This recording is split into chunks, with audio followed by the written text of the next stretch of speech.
क्या अहंकार है? चैलेंज, लोकतंत्र के अंदर चैलेंज, यह व्यवस्था 1952 के अंदर अहंकार की और चैलेंज की खत्म हो चुकी है। उनको मैं कहना चाहता हूं, जो चैलेंज की संस्कृति है, अब चैलेंज उम्मीदवारों का नहीं है, चैलेंज मतदाताओं का है। वो जब बटन दबाएंगे वो उम्मीदवार, उस मशीन से उम्मीदवार संसद के अंदर जाएगा। जो ये अहंकार है चैलेंज का, ये चैलेंज का ये सोच है, चैलेंज का ये प्रवृत्ति है, ये चैलेंज खत्म हो चुके हैं 1952 में जिस दिन वोट गिनने लगे हैं।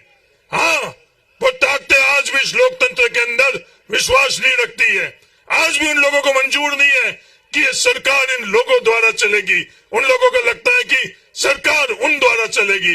ये भूल चुके हैं 1952 नहीं है, आज 1952 की जगह 2024 है। इसलिए चैलेंज इन लोगों का नहीं चलेगा। अगर चैलेंज करना है तो हम लोगों के विकास में कैसे हम लोग आगे बढ़े, उस समय चैलेंज करना था। आज इस बॉर्डर सुरक्षित कैसे रही, चैलेंज उस समय, मजबूती उस समय दिखानी थी। इस बॉर्डर के ऊपर राष्ट्र विरोधी जब गतिविधियां चल रही थी, हथियारों का जखीरा इकट्ठा हो रहा था, उस जखीरे के लिए चंदा इकट्ठा हो रहा था, चंदे से मदद कर कर कितने सालों तक उन लोगों को, राष्ट्र विरोधी लोगों को आज छुपाया जा रहा था। उनके खिलाफ अगर खड़े रहते तो वो चैलेंज था। उनके सामने घुटने टेकना, मौन रहना, उनके साथ जो चंदा उनको दे रहे थे उनके साथ अप्रत्यक्ष तौर पर खड़ा रहना, क्या ये चैलेंज है या अपना घुटने टेकना है? मैं उन लोगों को बताना चाहता हूं, आज ये विकास के अंदर हम लोग आगे बढ़ रहे हैं। विकास की बात नहीं करेंगे, आज कहीं भी जाएंगे तो विवाद की बात करेंगे। जागरूक हो चुके हैं, आज कहीं भी 36 कौम को जोड़ने की बात कर रहे हैं, हिंदू मुसलमान को जोड़ने की बात कर रहे हैं। आज करते कुछ और दुनिया को दिखाते कुछ।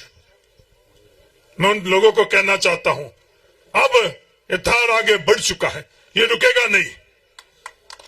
आज ये बात करती है अहंकार की, इन ताकतों के सामने आज नहीं।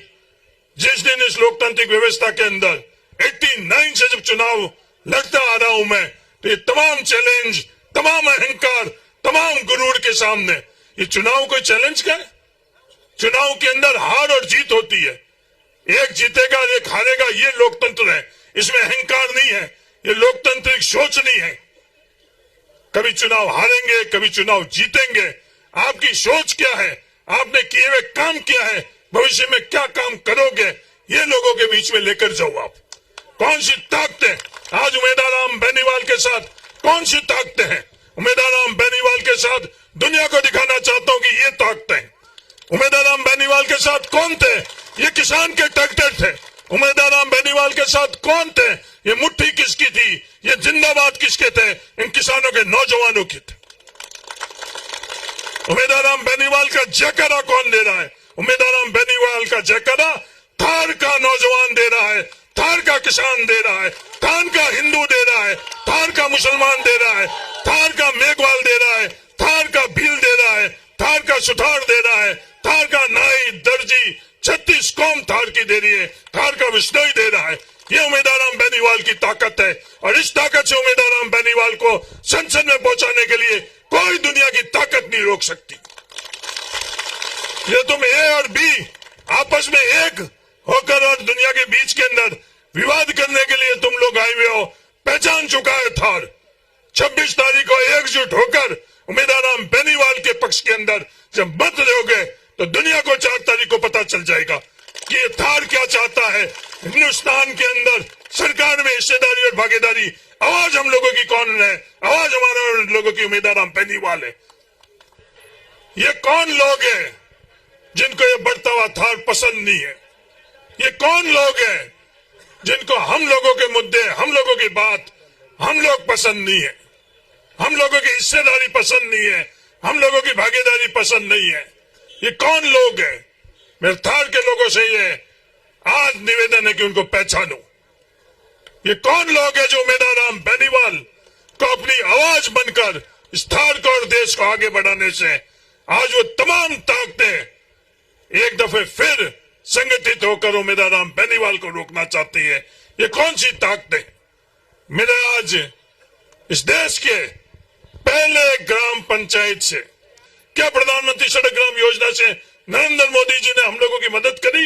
नहीं मदद करी। हम लोगों की सड़कें रिपेयरिंग जो हम लोगों का हक और अधिकार था, हर 10 साल के अंदर हमारे सड़कें रिपेयरिंग होनी चाहिए। प्रधानमंत्री सड़क ग्राम योजना में सड़कें बनी हुई, क्या नरेंद्र मोदी जी ने हम लोगों की मदद करी? नहीं करी।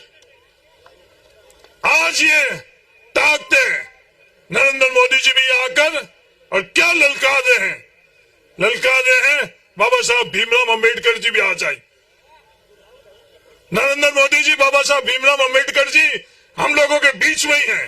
आपकी सत्ता से, मत से आंखें बंद है, आपकी इंद्रियां इस सरकार की सत्ता से सुन्न है, इसलिए आपको बाबा साहब भीमराव अंबेडकर जी महसूस नहीं हो रहे।